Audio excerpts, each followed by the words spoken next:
Hey everybody, my name is Paul Eston Jr., aka Boy Green. I'm the New York Jets digital reporter for Heavy.com. We're streaming live simultaneously in three different locations: the Heavy on Jets Facebook page, my YouTube channel, youtube.com/BoyGreen25, and of course on Twitter at BoyGreen_25. You can also find it at BoyGreen25.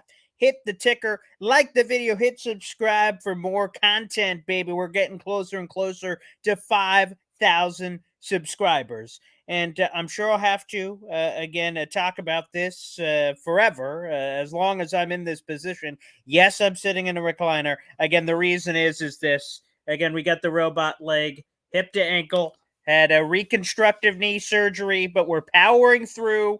And that's going to be the situation here for the foreseeable future. So we'll be on with you guys for a little bit here, talking about the latest in the Aaron Rodgers thing. Well, of course, Aaron Rodgers is a member of the Jets. So there's no worry there, no concern. He's the QB. But two insiders actually released two deep dive articles today on behind the scenes of the Aaron Rodgers trade. And I think a lot of us would like to know what the heck it's all about. Both Albert Breer released one for Sports Illustrated and Connor Hughes of SNY. And they both had intriguing additional nuggets that I don't think we're all aware of. One of the things I want to get off to right off the top, by the way, this show by the people for the people. Feel free to throw questions or comments or what have you in the comments section. We could get to them here on the show, so feel free to do that. One of the big things, of course, is the condition on the Jets 2024 pick. And that is this: that if Aaron Rodgers plays 65% of the snaps, no matter what else happens for the Jets in 2023, the Jets will owe their first rounder in next year's draft to the Green Bay Packers. Now, a lot of us have said, that kind of seems a little light on the conditions. The Brett Favre deal, its elevation status said, hey, if the Jets are in the Super Bowl, you can have a first. So 15 years later, 65% of the snaps. I mean, it seems like the Jets could have pushed for a little higher. And apparently, according to Albert Breer, in his Sports Illustrated deep dive, the Jets, when they were talking about the percentages, Joe Douglas said, hey, 90%. And then apparently Brian Gutekunst of the Green Bay Packers said, nah, 50%. Ultimately, the Jets settle at 65. I just feel like ultimately I'm happy to have Aaron Rodgers. I wanted Aaron Rodgers since the end of last year. But I feel like the Jets did cowtail a few hairs, a few modicums to the Green Bay Packers. And for that, I wish they wouldn't have. But I'm happy with Aaron Rodgers. For a few of them, let's go through them. The first round pick swap, that felt unnecessary. It felt extra. Again, if the Jets were going to be in this rush to get the deal done, because I'm sure they wanted Aaron Rodgers in the building. How great is it, Jet fans, everybody, I'm speaking to you. How great is it to see Aaron Rodgers throwing around the pigskin with Jet teammates here in what was late April and early May? It's phenomenal. It's fantastic. Start building that chemistry early. And if you have to pay a few breadcrumbs more for that, that's probably worth it. But, I still feel like they paid a few extra shells here in the grand scheme of things. So the percentage I would have liked to be higher. Although, if you really think about it, if Aaron Rodgers playing 65% of the snaps, you're great, or doing very well for yourself, because that equates to about 11 games in a 17-game season. That's how the percentages would work in terms of offensive snap percentages. So again, if Aaron Rodgers playing 11 games of the year, you're not 0-8, you're not 0-10, or whatever the record would be, which is the big fear, I'm sure, from Woody Johnson. It was in these deep dive articles. The spooky nature was like, screw that. We're not giving you a straight up one next year, because what if it is, I'm a glass half full guy, but what if it is the Russell Wilson disaster? You can't be giving a top 5 pick to the Green Bay Packers. Oh, hell no. You can't be doing that, because first off, Aaron Rodgers, if he had that kind of year, who knows if he comes back, number one. Number two, you gave the Packers your first round pick, and all you have is what? Zach Wilson? Chris Strevler? Tim Boyle? Tim Boyle! I mean, come on, people. Tim Boyle. If you're talking about these as quarterback options and you don't have a first round pick, that means you have no legitimate path to potentially replace him.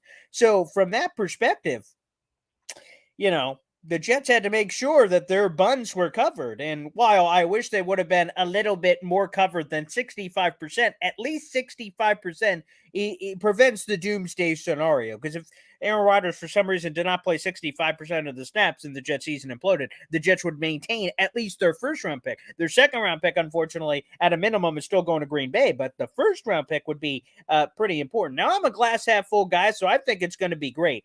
Let's say hello to a couple of the people in here. Rich on YouTube. Yo, what's happening, baby? Jet up. Love it. Sergeant CVO, 13-4 is the prediction. That would be spectacular. Let me see. Jets record by year. What's the best record the Jets have ever had? When I'm thinking about it off the top of my head, it's got to be. The Jets were 11-5. Let's see, 12-4. Yeah, okay, so that's where I was going to go. The late 90s. So 12-4 is the best record the Jets have ever had in their history. It was in 1998.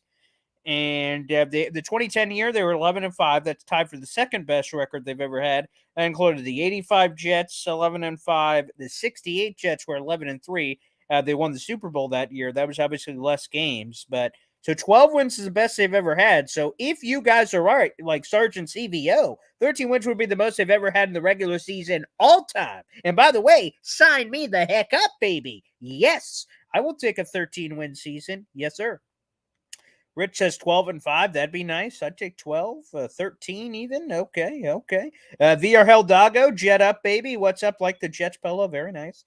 Ralph with 12 wins. I like that. I will say, I'm looking forward to the schedule release. It's supposed to be on Thursday this week, but Peter King in his morning column that I was reading at like 5 or 6 this morning, there's a chance that could be delayed for final details, primetime schedule being finalized. So keep an eye out for that. I'd love for it to be on Thursday, that we could all talk about it, have another live show on Thursday to really dive in, which would be awesome. And I'm looking forward to talking about all the big games. We could do some schedule predictions. That'd be a lot of fun. So that'd be nice.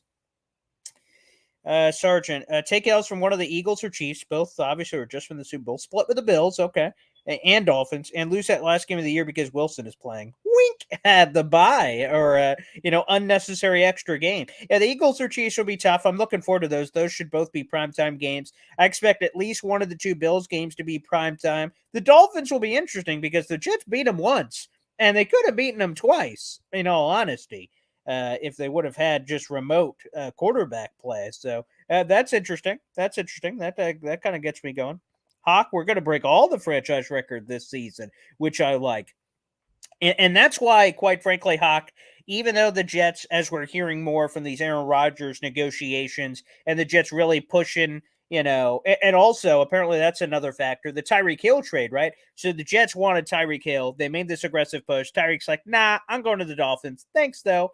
And by the way, how did that turn out? The Jets get Garrett Wilson, they get Breece Hall, they get the money that they would have used on Tyreek Hill. So it all really worked out pretty well. I mean, of course, all of us would have liked Tyreek Hill from the explosive standpoint, but apparently that was weighing on the Jets' mind because they knew, and I agree, that it would have been harder to get the deal done with Green Bay after the draft because then they're like, well, we got nothing to lose. We could drag this thing out, and that could have been a big, disaster point potentially for the New York Jets, at least from a PR standpoint. So Joe Douglas, if he was going to pay a little bit extra to make sure he gets it done, I'm sure also that was in the back of that. Aaron Rodgers wants to be here. I owe it to the fans, to the team, to make sure we get this guy in here and don't sabotage ourselves. So I'm sure that was part of it as well.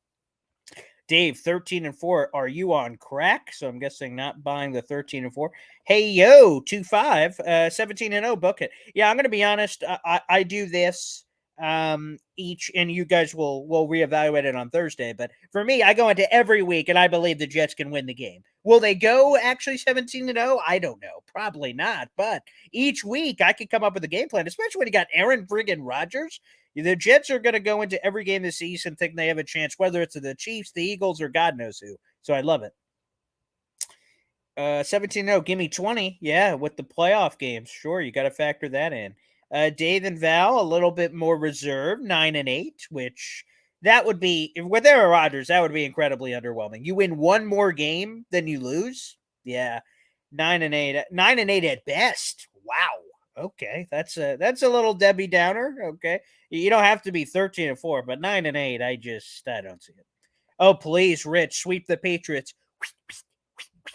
Yep, get out the brooms, baby. That'd be wonderful. I would take that. 16-1, sure. Not have the pressure of the undefeated in the playoffs. I see you, Dave.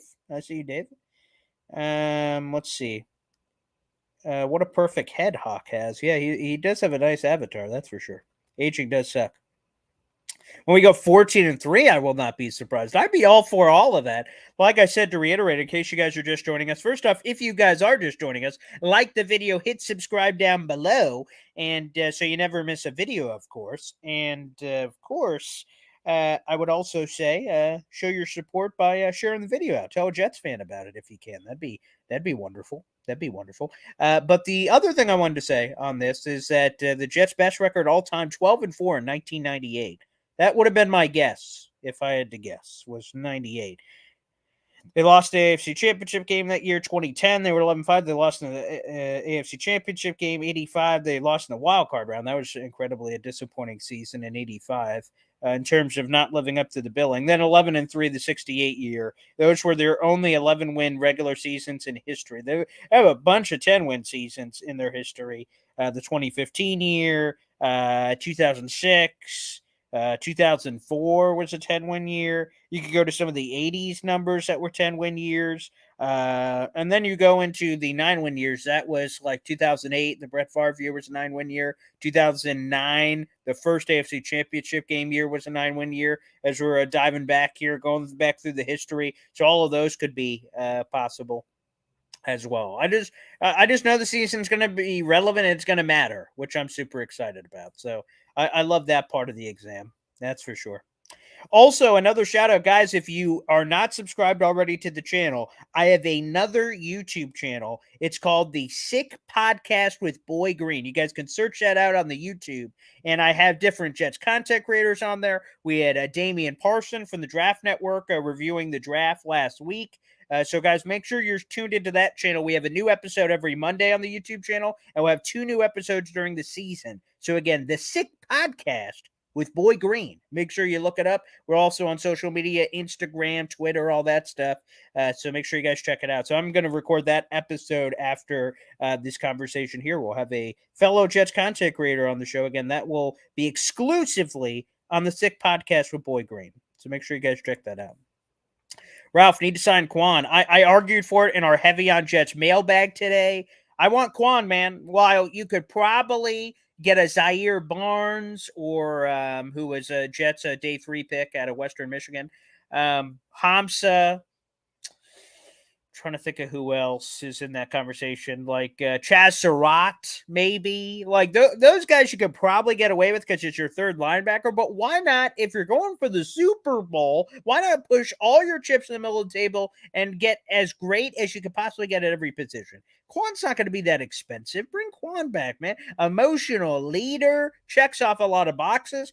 Recently, when a bunch of the Jet players and fans were tweeting at him, he said, "Hey, they got my number," seemingly indicating the ball was in the Jets' court. So I would love to see it. So bring back Quan, baby. He'd be great. He played a fully healthy season last year for the first time since 2016.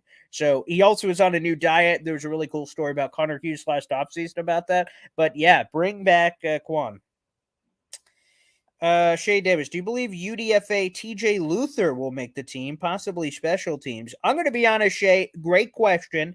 It's going to be harder moving forward for any of these undrafted free agents to make it. We've had some great stories. Robbie Anderson, way back when. Bryce Huff currently is a great story. The Jets had a few that are no longer on the team, like a Javelin Guidry and stuff like that. But, it's going to be harder because the Jets roster is getting better. Over the last bunch of years, it stunk. So, of course, UDFAs could go from nothingness to roster. Now it's getting more difficult, which is great news, honestly.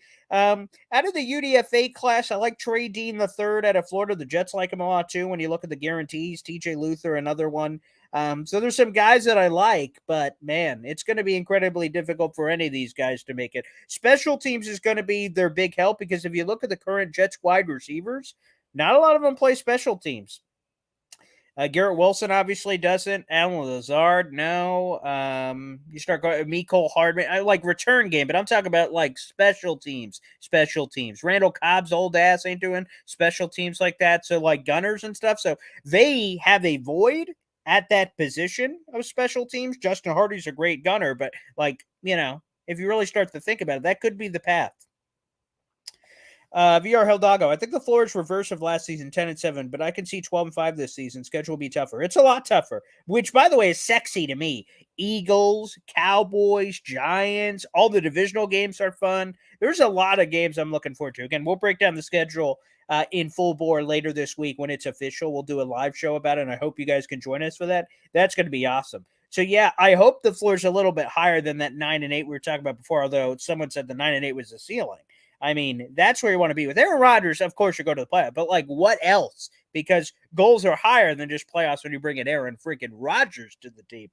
So, but 12-5, all that would be fun. Let's keep going through the comments here.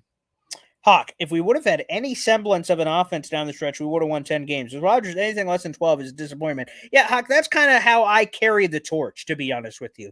Because I was in an argument. I don't even want to call it an argument. There's a Bills fan, Danny Frisina, who I know locally and personally, but also interacts with me on Twitter. He's a big Bills fan. And he said, man, the Jets playoffs, like everyone's penciling them in for the playoffs, of course. Because, like, if you look at last year, Zach Wilson, they almost made the playoffs in spite of quarterback play. And then you add one of the most decorated quarterbacks of all time. Yeah, of course I'm assuming playoffs. Obviously. Yes. The playoff should be a no-brainer. Now, everything else, that's where we get into, as you said, Hawk, disappointing territory. Now, naturally, there should probably be a regression. The Jets defense went from 32nd in the league to top 4 last year, so it's probably going to drop back a little bit. Hopefully, it increases, obviously, but let's be realistic. There's a chance it could drop back, but as long as it stays in that top 10, and then you add Aaron Rodgers, he is such a massive upgrade over Zach Wilson, Mike White, Chris Strebler, Joe Flacco, that it should be this seismic, meteoric rise in terms of the standings and power rankings. So yes, it would be a disappointment if we, kind of fell off into those waters, Hawk. A-Rod had me at hello, VR. Yeah, he had me at hello too. I am so excited. Quan ain't going nowhere. I hope you're right, Rich. We'll see. I don't think anyone is like coming out of nowhere to sign him, or else it probably would have already happened. VR, prayers up for the speedy recovery. Thanks again, guys. So we got the full leg here.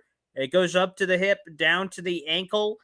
Full reconstruction surgery. It's incredibly painful. It's trying to stay on the medicine. We got a lot of rehab, physical therapy, but we got to get ready for the season. There's no gosh darn excuses. We need to go to a bunch of Jet games this year, so this leg is coming with me. Either I'm dragging it or God knows what. So it's gotta get right. It's gotta get healthy, baby. And so I try to keep a positive disposition besides the fact that that ACL surgery was incredibly painful. But hey, positive mindset. I say this all the time, but I'll say it once to you guys. And hopefully, if this is all you see during this whole live stream, hopefully it hits. We don't control the cards we're dealt in life. Obviously, God gives us all kinds of things on a life-to-life basis and a day-to-day basis. But what you can't control is how you handle those situations. How do you respond to adversity? Did I want this blown leg right here with this full leg brace? Obviously not. But you know what? There's a higher power here. Something happened. I got to overcome it. Obstacles. It's not great that I have this blown leg, but I'm going to try to attack it with the best, most positive, out there mindset possible, and hopefully that can help me in my recovery, and hopefully that energy can be infectious to other people. I know there's another Jets content creator who also blew his leg out. He's about to have surgery. So I'm trying to spread that energy to the universe, and hopefully the universe spreads it back. We all need more love in the world. There's my PSA. There's my soapbox. VR Bam Knight. I'm going to be honest. I was really so like Bam Knight, I thought should have made the roster. He didn't. He made it initially, and then he didn't. And then he was like kind of like hanging on the practice squad. No one's scooping him. I'm like, man, that's kind of weird by all these NFL teams. Then he gets a shot and he pops, but then he fizzled at the end of the year. Did he fizzle because the Jets' offensive line stunk? Did he fizzle because he's only a flash in the pan? I don't know. But man, he's really buried. You got Israel Abanikanda. I love him. You got Breece Hall come back from the torn ACL. You got Michael Carter. You have Bam. And then Ty Johnson was released. So Bam's path is difficult, although he was a return man back in college. So maybe that's it a little bit. Although you bring in Mecole Hardman too. He's got some return prowess as well. So we'll see on that. We will definitely see on that. But I like Bam, the personality. In terms of the path to PT, not as clear. Shea Davis. I coached him through Pop Warner. Great kid, crazy life story. Oh, that's amazing. That's really cool. That's awesome, Shay. His college kick return yardage average was pretty good too. Hey, I'll take return people, baby. Brad Smith was a versatile guy coming out. Leon Washington. We've had a great history with those kind of players, so that would be awesome. Rich Strong Beard Game. Thank you. I've been nurturing this puppy for some time. That's for sure. Let's go to Maz here on YouTube. I love the avatar. Really cool. The team and expectations of each team the Jets face this season are much stronger than last year. I could see 10, 11 wins at most. Everyone's on different sides of this. To me, scared money don't make money, baby. So sure, do they play some tough teams? But I'm not gonna oh no, the Jets play the Chiefs. What are we gonna do? Screw that, baby. Bring them on, the Chiefs. We got Aaron Rodgers, baby. So I will play against any team. Eagles, oh, they got a great offensive line of Jalen Hurts. Well, suck it, baby. We're coming for you. The Jets may have not beaten the Eagles in the past, but that doesn't mean we can check it off the bucket list this year. So, man, scared money don't make money, baby. So I am all about the Jets attacking this difficult schedule. And because I hear all the time when we do NFL power rankings, right? You hear certain teams, well, they haven't played anybody. They suck. No one's going to say the Jets haven't played anybody. Okay. That excuse won't be on the table. So when the Jets are good, they're going to be like, whoo, look at that schedule. This team is tight. And that's what I want, baby. So give me all the smoke. Dark Soldier, what's up, brother? Welcome to the show. Welcome. Let's keep going here with the comments. David. Despite your leg injury, I heard that you're still listed as RB2. Solid. I'm glad my position was not thrown off. You know, with injuries, you can lose your job to injuries, so I hear. I appreciate that, David. Thanks for the depth chart update. Ralph, hit the like button. Absolutely. That's a free way. All you guys can contribute, whether you're watching live right now or it's the video or you're on a 2 a.m. YouTube run and you're there. Whatever. Like the video, hit subscribe. That helps support the show. So please do, baby. Hawk, 100% Boy Green. That's a mindset of champions. And that's a mindset we should all have, baby. Attack the day. Attack the day. Hopefully we can spread that positivity. Dark Soldier, he says it too. The only thing we have control over in our life is our attitude and our effort. It'd be easy with this leg situation. Me go, oh man, this sucks. God, why did you do this? Just complain and whine. That's not going to change the leg. The leg is still blown up. So, you know what? Again, try to control it with your positivity and your attitude. Best wishes, Boy Green. Thank you. Good luck with the recovery. I appreciate that. Thanks, guys. Your kind words mean a lot. VR Heldago. Zach is going to be a really talented guy in the league for a long time, I believe. They run on Pat McAfee thoughts. Well, I mean, if I'm going to take this literally, yeah, I mean, his talent probably is never going away. He's always going to be able to throw that football and do that pro day throw. But on a more serious note, VR, I believe in Zach Wilson. Now, I don't believe in him to be the QB1 this year, and I made that clear after the Jaguars game last year. That, to me, was the final straw. I rooted for him, cheered for Emma. I'm like, there's no way the Jets can trot this guy out. And it's sad because I had a lot of high hopes, obviously, for Zach Wilson. This Aaron Rodgers thing is the best thing in the world. And by the way, that's another update because I know this whole video is supposed to be about the behind the scenes with the Aaron Rodgers trade insight. Again, 2 big insider articles on that. Connor Hughes of SOY did an awesome job. And then Albert Breer of Sports Illustrated. Check out both of those articles online. Highly recommend it. And one of the things by Albert Breer was the Jets said very early in the process, I believe it may have even been at exit meetings, that the Jets told Zach Wilson, we're going to add a veteran quarterback to the mix, like a proven guy, like we're adding into the room. And Zach Wilson accepted that, according to Albert Breer. And he was even more giddy and excited when he found out that guy was going to be Aaron Rodgers. So I think this is the greatest thing in the world for Zach Wilson. Honestly, I really do. Now, it's not great to be replaced, right? I mean, that's what happened. Like the Jets said, hey, we're going to add someone to the room. And when you get Aaron Rodgers, it's probably split for Zach Wilson. Half like, oh, man, Aaron Rodgers. And oh, no, Aaron Rodgers. Like he's coming in and taking your job. All the videos of Aaron Rodgers, the articles of Albert Breer and Connor Hughes showing Joe Douglas doing a dance and getting all giddy with Aaron Rodgers. Like that's got to hurt Zach Wilson, in all honesty. And I know not everyone cares, but for me, as a human being, before I'm a Jets reporter or YouTuber or anything. I'm a human being. So, like, I can feel it. That's got to be really tough for Zach Wilson. Woody Johnson, when he was so blunt and said clearly the quarterback was the biggest weakness on this team. Was he lying? No. But, I mean, that's blunt on national television. Hey, Zach Wilson sucked. Now, he didn't say that verbatim, but he basically said, man, this kid stinks. We need to replace this guy. So I feel for him on a human level. Now, does Aaron Rodgers coming in guarantee he's going to be saved? He's a QB1 in 2024 or QB1 in 2025? Absolutely not. There is no guarantee of that whatsoever. But if there's a chance, I think this is his best chance. Because if Jimmy Garoppolo at 31, if Derek Carr at 31 would have came in, I think it's over for Zach Wilson. There's no way you could say, hey, we got this young kid in here we just gave buco bucks to, but, you know, you're still our guy. Like, that message wouldn't have sold. It's a unique message because Aaron Rodgers is 39. He's going to turn 40 during the season. He is much closer to the end than the beginning. Zach Wilson can be sold the bill of goods from the Jets saying, hey, you know what? After his Aaron Rodgers thing is over, we're coming back to you, kid. Like, that's realistic. That's possible. So hopefully it attacks this like hell. And it's not just going to be on-camera stuff. It's not.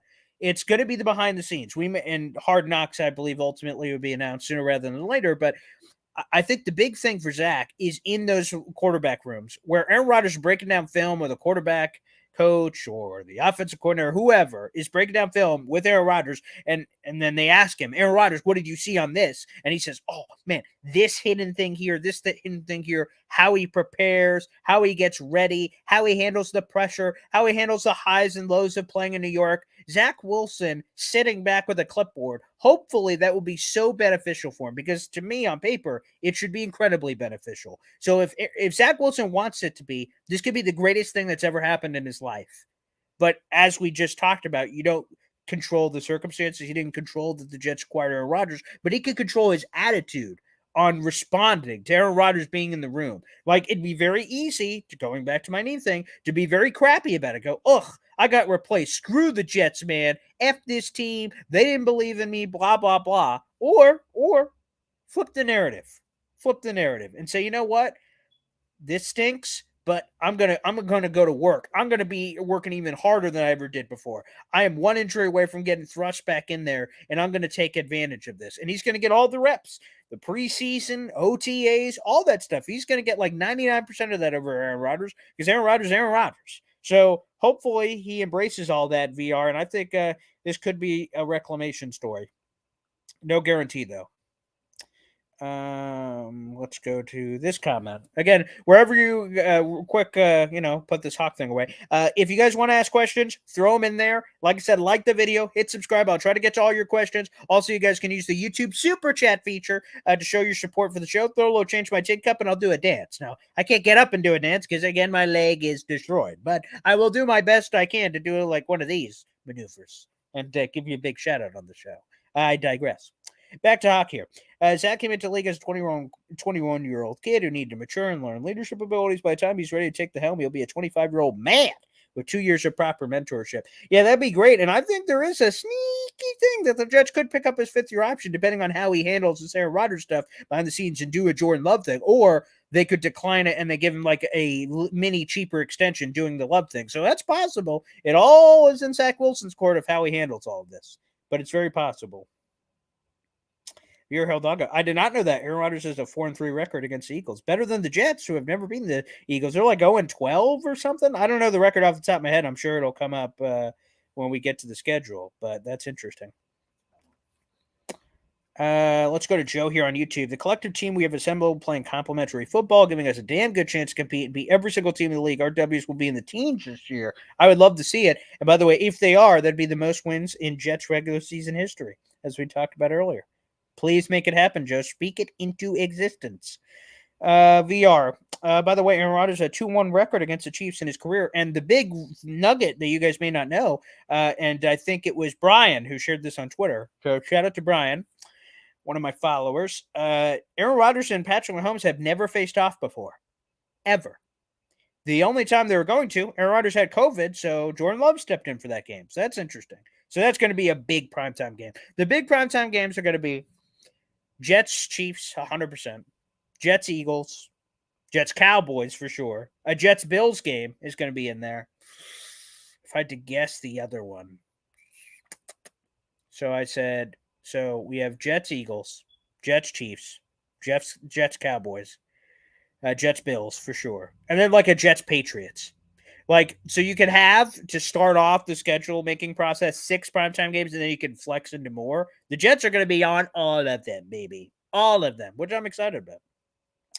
Outside the echo chamber, offensive line killed so many last season. Yeah, the Jets' offensive line dropped the ball. Obviously, injuries ravaged the team. You couldn't have possibly expected something like that.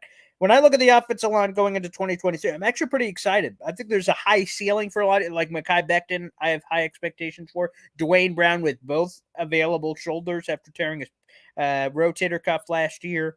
AVT obviously speaks for himself. Lakin is only going to be better. And whether it's Connor or Joe Tippmann at center, I feel pretty good about that. So the offensive line, they're going to be road graders, baby. I think they have a chance to be an above average unit, which I'm really excited about. VR Heldago. The Jets don't pick up the 5th-year option, Zach, but they will give him an opportunity. Just my thoughts. Yeah, again, it's impossible. Again, I admit that. It's impossible to prognosticate. The Jets will have to make that decision next May, not this May, like we're in the month of May, like 2024 May. And again, if Zach Wilson handles everything very well, and he won't meet the playing time incentives because he's not playing this year in theory. So we'll see what the number ultimately is, but there's a chance the Jets accept it. If Zach Wilson is like the greatest student in history, I think Aaron Rodgers playing 2 years here. That's my gut. I only thought it was 1 earlier in the offseason, if you would ask me. But the more I hear from him, I think it's 2. So I think he plays 2, which again will lead you in a weird Zach Wilson discussion. Because if he only plays 2, Zach Wilson only has 2 years left of his rookie deal, and he's a free agent. But to your point, VR, it could be one of those, hey, we decline it, but hey, we want you back. And maybe he says F the Jets, or maybe he believes in the teachings and everything, and he wants to make it work here. So there's a lot of juggling balls in the air as far as that's concerned, but it would be interesting. Ronald Perry, Mike Effin White t-shirt said it all, which, by the way, I have somewhere over there. I do have that. What a phase. What a phase. I don't know if that was the final straw, but, you know, the team and the fans were very embracing of other things, and that was unfortunate for Zach. But, hey, it's a reality. Things happen. Hit the like button. As Rich says, yes, we'll be out here for a few more minutes. And then, like I said, at 2 o'clock, it's a pre-recorded show, but they'll be uploading it shortly thereafter. Again, just search for on YouTube, the Sick Podcast, Sick, S-I-C-K, Podcast with Boy Green. So hit it up, and a new episode will be dropped today. It's dropped every Monday during the off season, and during the regular season, we'll have 2 episodes a week. Boop, boop. And I bring on Jets content creators, have a lot of fun. So hopefully you guys enjoy that YouTube channel. So hit the like button and check that out later today. VR Heldago. Speaking of Becton, there was some hubbub about him saying or commenting about being a left tackle. That's true. We have a full video about it on YouTube if you guys want to go check it out. But long story short, Mekhi Becton the other day tweeted I.M. whatever. I'm going to mess it up, but I'm a left tackle. That's basically what he tweeted, and then he deleted it. But he's been very open, obviously, if you check his social media over the last couple of years, that, hey, I'm a left tackle and I want to be a left tackle. That's, of course, what he was drafted to be, blah, blah, blah, blah, blah. So Robert Saleh was asked by Brian Costello about the left tackle thing. And Robert Saleh said, go earn it, Mekhi Becton. If you want it, go earn it, basically. My thing is, I don't know if he has a fair shot at it, to be honest. And I had a whole video about it. And I'll give you the quick spiel. The quick spiel is, Dwayne Brown is one of the Jets' best 5 offensive linemen, in my opinion, and it's not a question. Like, he's one of the 5.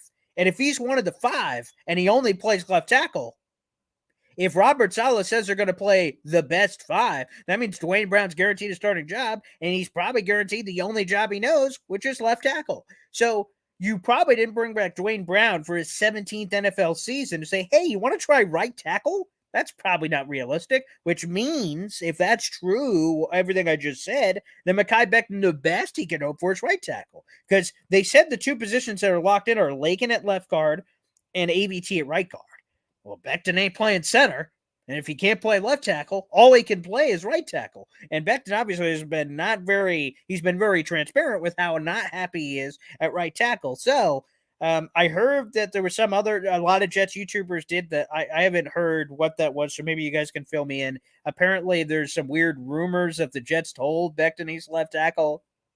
I don't really buy that personally, but hey, I didn't hear or like dive into that, but I did hear about the tweet thing that made its rounds over the weekend.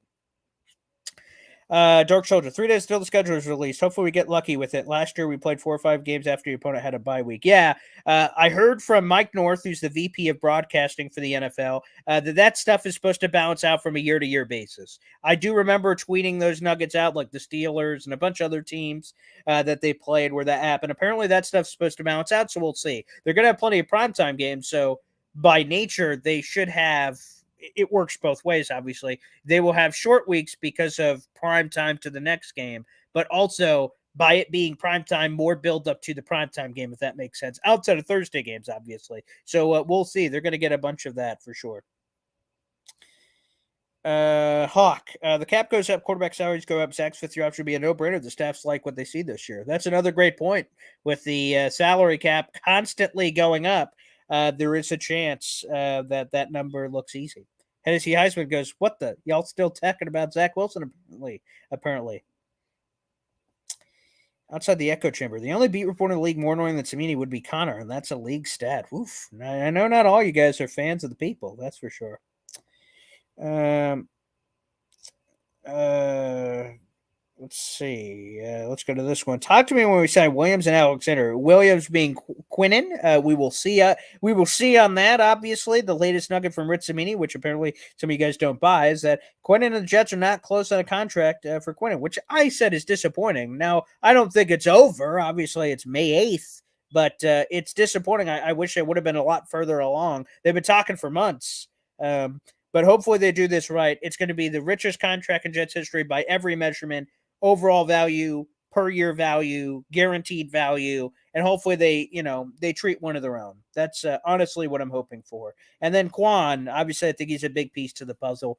So I would like to see that as well, personally. So we'll see on all those. We'll end on this. I'll give you any additional nuggets here from the 2 insider articles. Again, both of them. One from Connor Hughes of SOY. You guys could go check that out. How the Jets landed Aaron Rodgers. Albert Breer also had his own version. They both have interesting nuggets that I found fascinating, from Joe Douglas having the phone resting on him and then getting the call from Aaron Rodgers' agent, who's Dave Dunn, who said Aaron's going to be a Jet. Like, man. And then we find out a few days later on the Pat McAfee show, so the Jets already knew at that point. We have a video coming out on this later, but apparently when the Jets are making the decision of do we rebuild with Sam Darnold or do we go to Zach Wilson, Joe Douglas evaluated Sam Darnold as if he was a member of the quarterback class, and apparently the Jets preferred Zach Wilson to Justin Fields, Trey Lance, Mac Jones, and not Zach Wilson, obviously, so they trade him. But they preferred Sam Darnold over all those guys. That to me is interesting. And again, if Zach Wilson wasn't in that class, then the Jets, in theory, would have either taken Jamar Chase or Micah Parsons or traded back for 1,000,000 picks. It's an NFL. What could have happened? So I still think Sam Darnold fizzled out in Carolina anyway, but it's kind of interesting. So that was a kind of cool nugget from Connor Hughes. The Jets evaluated 19 different quarterback options this offseason, and they broke them down into 3 tiers. Here are the 3 tiers. Tier number 1, players who would have the Jets competing for a Super Bowl. Tier number 2, players who would have the Jets in the playoffs. Tier number 3, players who would make the Jets slightly better, but not close to their ultimate goal. And the 3 quarterbacks in the Super Bowl tier were Aaron Rodgers, Lamar Jackson of the Baltimore Ravens, and Matthew Stafford of the LA Rams, which is wild to think about. And again, that full video is out on my channel as well, talking about that interesting fun fact. I think the Jets dodged a bullet, quite frankly, because, and I just wrote a piece about this, Matthew Stafford is 35. This dude is broken. He missed 19 games in his first 2 seasons, and then last year he missed another 8. And he had elbow surgery, he had concussions, and a spinal cord contusion. That's all sounds super serious. And so apparently the Jets' heavy options in terms of evaluating the quarterbacks were Aaron Rodgers, who they got, and that was my number 1 guy anyway, so it works out for me. Lamar Jackson, and for all the reasons we talked about, and then Matthew Stafford. Ooh. Now, I don't think the Matthew Stafford thing would have worked out. I would have been very concerned. I would not be all hubbub hype that I am now about Aaron Rodgers, about old Matthew Stafford. So that one I would have been a little not too sure I would have been all aboard that. Some other nuggets in here were some of the other quarterbacks the Jets were kicking the tires on. Derek Carr, Ryan Tannehill. Again, they just don't rev the engine. Woody Johnson signing off on the trade and kind of the evolution of the trade throughout the offseason. And kind of, again, just this trade coming together in full bore. So that was kind of cool and kind of fascinating, and how much the Packers were asking for and ultimately where it went. So I was kind of fascinated by those details. And then the Albert Breer stuff, like I said, the biggest takeaway is probably the percentages, is that Brian Gutekunst wanted the first rounder to be based on a 50 percentage thing, or they said, hey, if you give us the first unprotected in 2025, we'll give you a second. So there's a bunch of offers, but really the Packers were hell bent on getting the Jets first in 2024 unprotected, and ultimately the Jets were able to stave that off, albeit with the 65 percentage. So all that to me was super interesting. Again, guys, make sure you guys check out the full article. So we're going to try to mix in a lot of different stuff this week. I've reached out my tentacles to a lot of different big interviews, so stay tuned to the channel for that. We'll have a live stream show for the NFL schedule release that is tentatively scheduled for Thursday at 8 o'clock, so keep an eye out for that. We'll see when the NFL officially announces that date. It's supposed to be Thursday. There's a chance it's delayed. We will be live for that to react to the Jet schedule release and all the primetime games and all that fun jazz. And we should be having a couple of fun guests this week booked. So, guys, make sure you stay tuned to that. And the last thing is, again, the Sick Podcast. I'll be speaking with the Jets X Factor people. That'll be dropping at some point today. So, guys, make sure you check it out. Thanks for tuning in, everybody. Make sure you like the video on the way out. Hit subscribe down below, and we will see you next time right here on the channel. Again, we had a video out earlier this morning. We have another video dropping around 5 o'clock. So, guys, make sure you enjoy all the content right here on youtube.com/BoyGreen25.